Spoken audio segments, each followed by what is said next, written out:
नमस्कार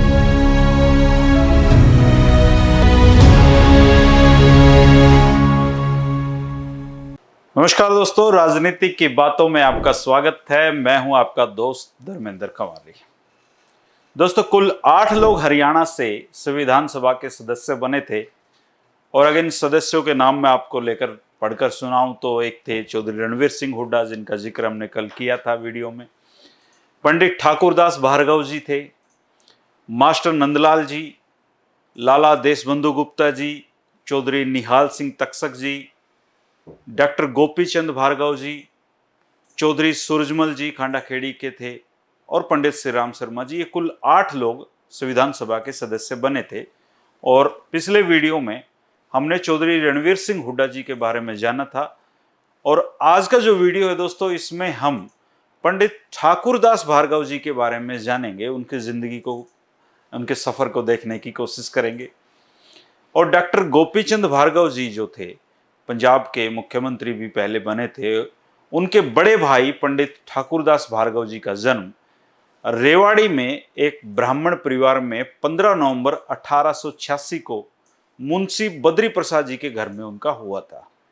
और आपके जो पूर्वज थे मूल रूप से जिला कैथल के सिमला गांव के रहने वाले थे और जन्म के कुछ समय पश्चात ये जो पूरा परिवार है इनका हिसार में आकर बस गया था।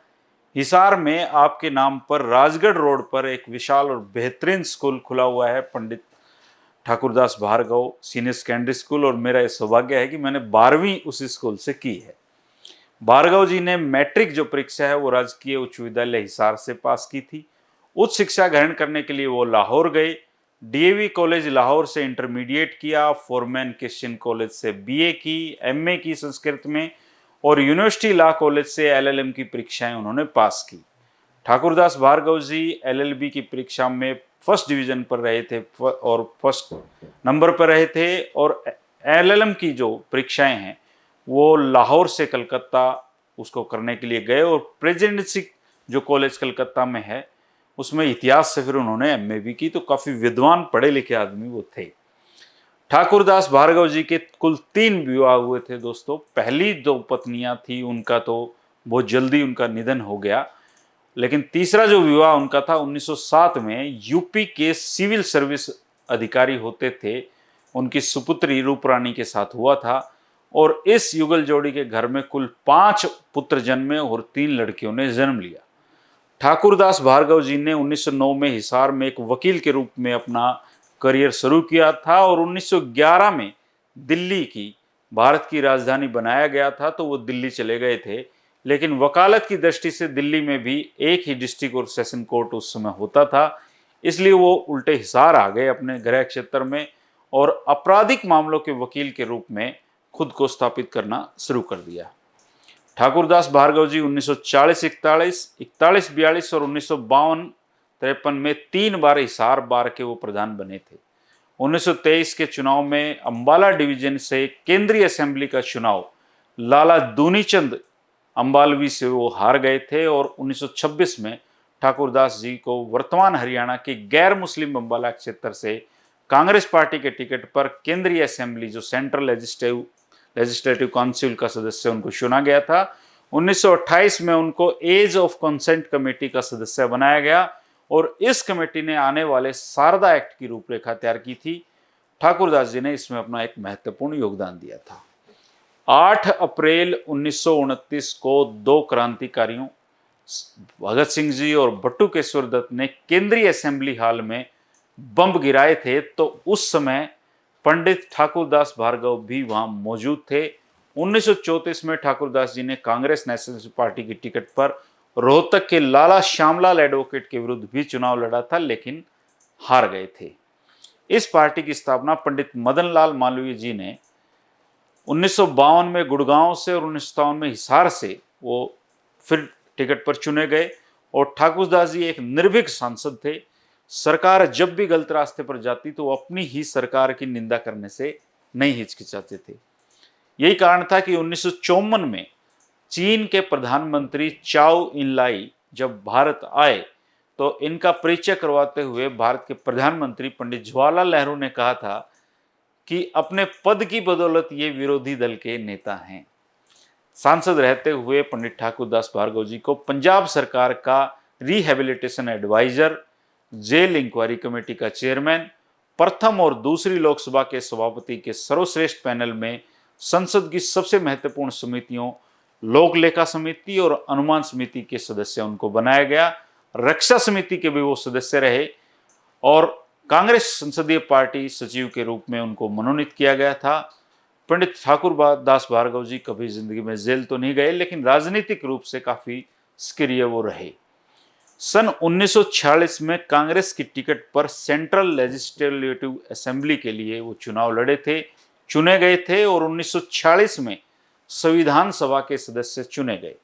15 जुलाई 1947 को संविधान सभा के प्रतिज्ञा पत्र पर हस्ताक्षर कर उन्होंने सदस्यता ग्रहण की थी और पहली बार 28 जुलाई, फिर 30 जुलाई और 4 नवंबर को संविधान सभा के विवादों में डिबेट में उन्होंने हिस्सा लिया था। 26 जनवरी 1950 को भारत सरकार ने अपना संविधान लागू किया तो उसकी अस्थायी संसद के भी वो सदस्य बने। आपके और डॉक्टर राजेंद्र प्रसाद के अथक प्रयासों से ही गोरक्षा कानून को भारतीय संविधान में डाला गया था। ठाकुर दास भार्गव जी की पहचान एक राजनेता से ज्यादा एक शिक्षा के प्रसारक के रूप में भी रही। हिसार जिले में शिक्षा के प्रचार प्रसार में पंडित ठाकुर दास भार्गव जी ने महत्वपूर्ण भूमिकाएं निभाई। 1923 में उन्होंने विद्या प्रचारिणी सभा बनाई थी और पंडित नेकीराम शर्मा और लाला हरदेव साय के साथ मिलकर काम किया। इसके प्रधान वो बने और इस सभा के अंतर्गत 65 प्राइमरी स्कूल हिसार जिले में स्थापित किए गए थे, जहां भारतीय संस्कृति की शिक्षा हिंदी माध्यम के द्वारा दी जाती थी।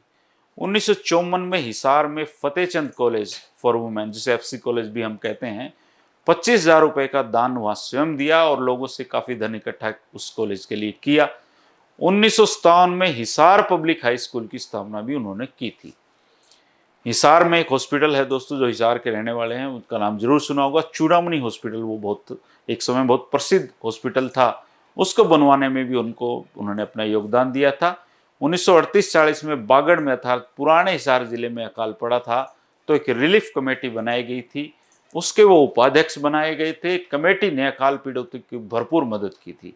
अकाल पीड़ित लोगों और पशुओं की सेवा के लिए 10 भलाई केंद्र खोले गए थे और हिसार में हरिजन सेवक संघ की स्थापना भी उन्होंने की थी। 3/2/1928 को हरिजनों की दयनीय स्थिति में सुधार लाने के लिए केंद्रीय विधानसभा में भी उन्होंने एक जोरदार भाषण दिया था। हिसार के सरकारी वरिष्ठ माध्यमिक विद्यालय कई स्थापित करवाने में उन्होंने योगदान दिया। एजुकेशनल रिलीफ ट्रस्ट की भी उन्होंने स्थापना की और जिले के गरीब विद्यार्थियों की आर्थिक सहायता वो किया करते थे। अपने जब वो संसद में थे तो प्राइमरी तक निःशुल्क अनिवार्य शिक्षा पर उनका जोर रहा था। 30/11/1938 के ट्रिब्यून अखबार को अगर देखेंगे लोगों दोस्तों, तो उसमें लिखा हुआ है कि कांग्रेस अध्यक्ष सुभाष चंद्र बोस ने 28 नवंबर 1938 को हिसार का दौरा किया। 3 घंटा लेट होने के बावजूद ठाकुरदास भार्गव के घर नाश्ते के लिए वो गए और तब वे एक पब्लिक मीटिंग को संबोधित करने के लिए पहुंचे। उन्होंने इस बात पर बल दिया कि केवल स्वराज ही भारत को बचा सकता है। ठाकुरदास जी कांग्रेस कार्यकर्ताओं के केस बगैर फीस के लड़ा करते थे और जब आईएनपी के समर्थकों को युद्ध कैदी, आईएनए के जो समर्थक थे उनको युद्ध कैदी घोषित किया गया तो उनकी सहायता के लिए वो आगे आए थे और पंडित नेहरू के साथ मिलकर आईएनपी फंड जो था वो इकट्ठा किया और पंडित नेहरू, नेताजी और पंडित मदन मोहन मालवीय जी, भुल्लाभाई देसाई जी से इनके गहरे ताल्लुकात थे। पंडित ठाकुरदास भार्गव जी का जन्म अक्टूबर 1962 में उनका हुआ और आजीवन वो देश और समाज के बारे में सोचते रहे, उनके लिए काम किया। शिक्षा के क्षेत्र में उन्होंने बहुत बड़ा काम किया। दोस्तों, कल हम मास्टर नंदलाल जी के बारे में जानेंगे और वो भी हरियाणा के वो सपूत थे जो संविधान सभा के सदस्य बने थे। अगर आप भी इन महापुरुषों के बारे में जानकारी रखते हैं तो ज़रूर कमेंट करके बता सकते हैं। जानकारियाँ जितनी ज़्यादा होंगी उतना ज़्यादा हम सीखने को मिलेगा। वीडियो आपको पसंद आए तो आप इनको शेयर कर सकते हैं। दोस्तों शुक्रिया, कल फिर मुलाकात होगी 3 बजे। मास्टर नंदलाल जी के बारे में हम जानेंगे। नमस्कार।